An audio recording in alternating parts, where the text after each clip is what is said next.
Isa na namang malaking personalidad na nasa likod umano ng illegal na pogo at natimbog ng gobyerno.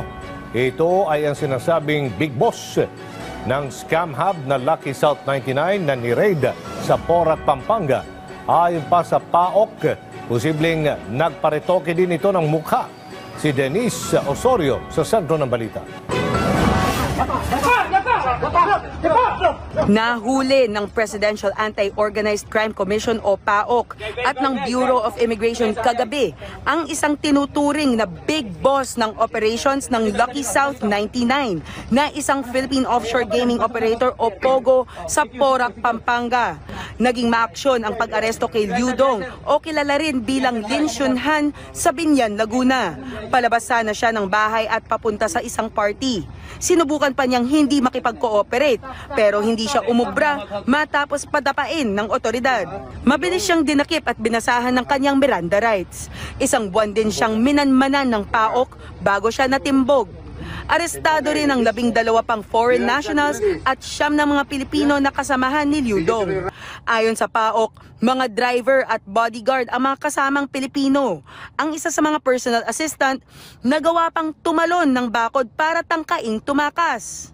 Dala lang po ng baga nagpanik lang po. Nabigla lang po kami sir. Hindi po namin alam na ganun yung mga problema. Nabigla rin kami sir.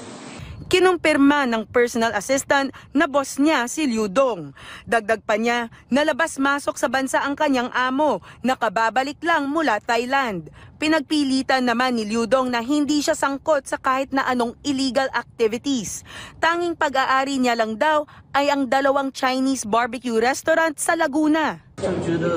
Now it's already feel scary and then when we got arrested and then don't know what happened instead and then we asked them and then don't have any response. Marami raw siyang bodyguard dahil businessman siya. Git pa niya na legal ang kanyang pamamalagi dito sa Pilipinas. Pero binaliwala ito ng PAOK. May record daw na umalis ng bansa si Liu Dong pero hindi siya talaga umalis. Dagdag pa ng PAOK, posibleng pinaretoke ang mukha ng akusado para hindi makilala. Ayon mismo kay Liu Dong, siya ay isa lamang 35-year-old na taga Fuzhou, Fujian, China. Denise Osorio para sa Pambansang TV sa Bagong Pilipinas.